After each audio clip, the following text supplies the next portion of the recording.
What are the potential obstacles to invoking Article 6 at the United Nations? So the question is, what are the obstacles? What are the potential obstacles to the invocation of Article 6? Well, first, there are obstacles that we can face and that have already been facing and expect to face more, which is the obstacles that we face prior to getting it invoked, prior to actually bringing the issue to the United Nations, which is all of the various machinations that the U.S. and their allies will come up with to try to derail the Article 6 campaign. This includes trying to recommend sort of compromises or concessions that they would expect for us to be satisfied with, such as saying, well, let's just talk about reform. And we find this from many NGOs, for example, and I think that also the Finland also recommended that we should talk about the veto power. Let's talk about everything except for the chief criminal, international criminal, that is dominating the United Nations and that is sabotaged the United Nations from day one. Let's talk about everything except for that. And they're hoping that if they talk about these things, that we'll be satisfied and we'll give up the campaign. Because I think one of the things that they want to avoid is for anyone to even know that Article 6 exists. They don't want anyone to even know that it exists. That's one of the questions that we've also dealt with, which is, are there any precedents for the invocation of Article 6? And there aren't. And one of the reasons why there are no precedents for the invocation of Article 6 is because no one else is qualified to be expelled from the United Nations other than the United States. No one else is a persistent violator of international law. No one else is a persistent violator of the UN Charter except for the United States. Now, the United States would have wanted to invoke Article 6 against, for example, Soviet Union, or, for example, against Russia after the Ukraine war started, or at various times, various enemies, maybe Cuba, maybe China, what have you, maybe Vietnam, who knows. But they don't want to even bring up the topic of Article 6 because they know perfectly well that no one is more eligible to have Article 6 invoked against them more than they are, more than the United States. So they want to derail any discussion about Article 6, and they want to redirect any criticism towards talking about reform, UN reform, Security Council reform, veto reform, and so forth, to try to satisfy critics like ourselves, and hopefully like everyone who's following this live right now, so that they can avoid the issue. That's one of the things that we'll face. Then now the other practical obstacle that we might face once it is raised at the United Nations is the various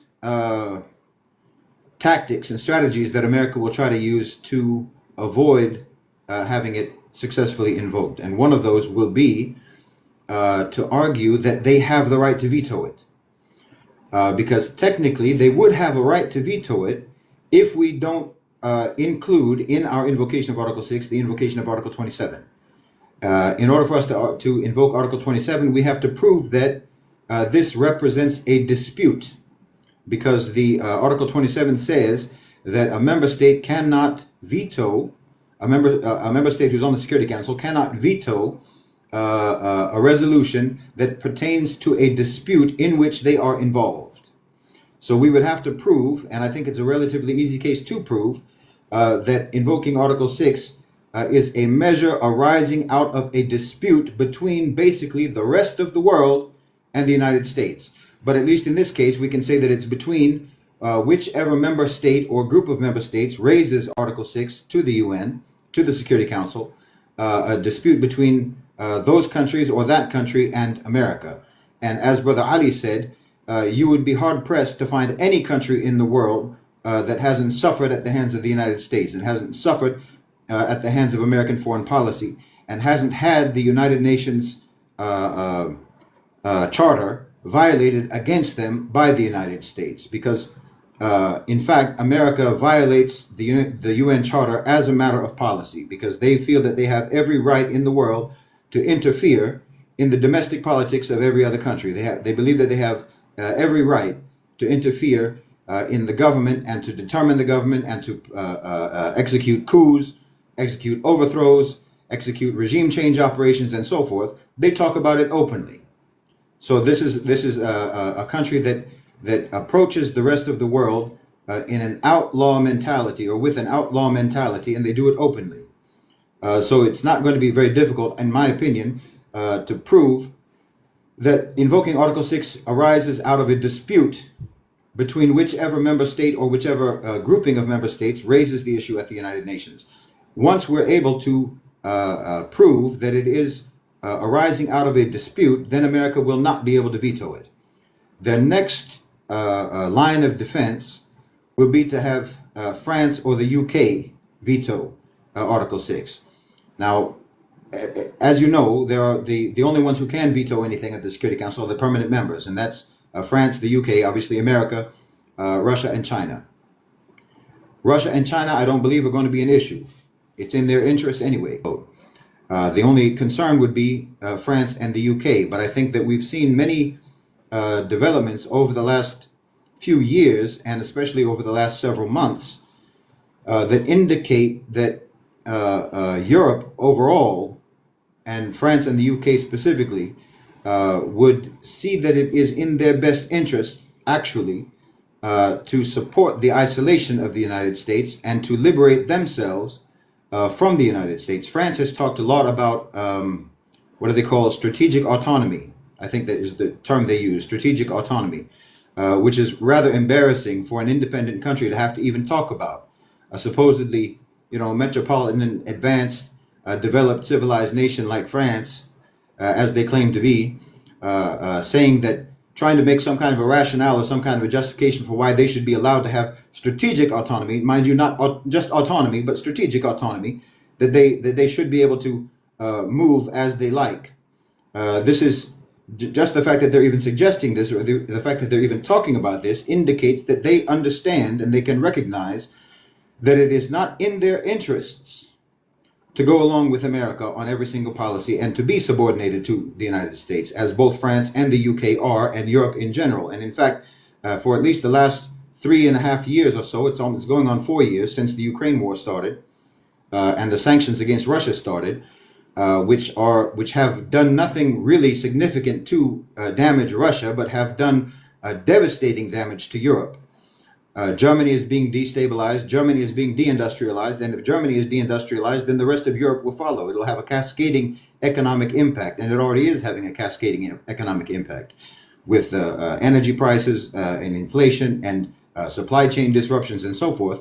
Europe is suffering drastically for their alignment with the United States. And I think that now, with Trump being in office, we see an even greater and more open level of hostility being expressed by America towards Europe.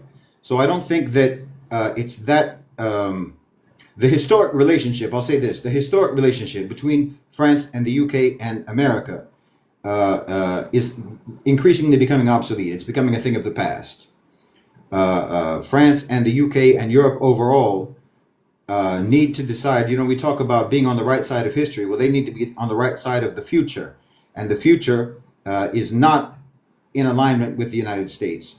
America is making it very clear that they want to withdraw from the world, that they want to isolate themselves, and that they are directing their hostility increasingly towards their own historical allies. With Trump talking about, for example, not even ruling out the possibility of military intervention to seize control over Greenland, which was regarded correctly by the EU as a direct threat, military threat by America against the European Union. So I think that if it was 30 years ago, we could say that France and the UK would reliably veto the invocation of Article 6. But I think that it's entirely possible, especially if we play our cards right in terms of how we lobby those governments, and lobby, more importantly perhaps, countries to whom those governments, the governments of France and the government of the UK, the countries that they themselves are connected to economically, such as the Gulf countries and China.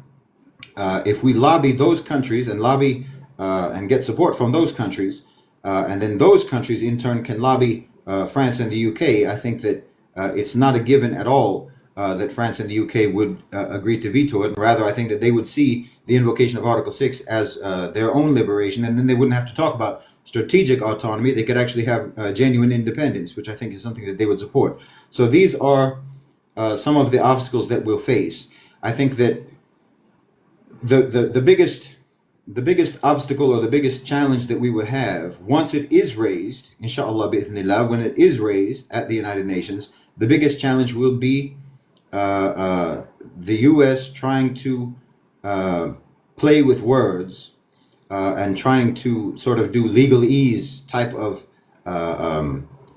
challenges to the definitions and the meanings in Article 6 and in Article 27, the most relevant articles here of the UN Charter, because it hasn't been tested before. So they would challenge the interpretations of the definitions and the interpretations of what these articles mean and their applicability to the United States. But either way, once this is raised at the UN, even if they try to come up with various legalistic arguments, the evidence of their crimes, the vast crimes that they've committed since 1945, remember, we're not just talking about what they've done recently.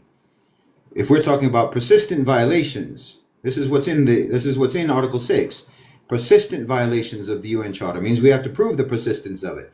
Means we have to go all the way back to 1945, which is why earlier in this live and in our other lives, we talk about violations by the United States of the UN Charter going all the way back to the 1950s, going back to the late 1940s, going back since the beginning of the United Nations, because they've violated the UN Charter more times than there are years of the United Nations existence.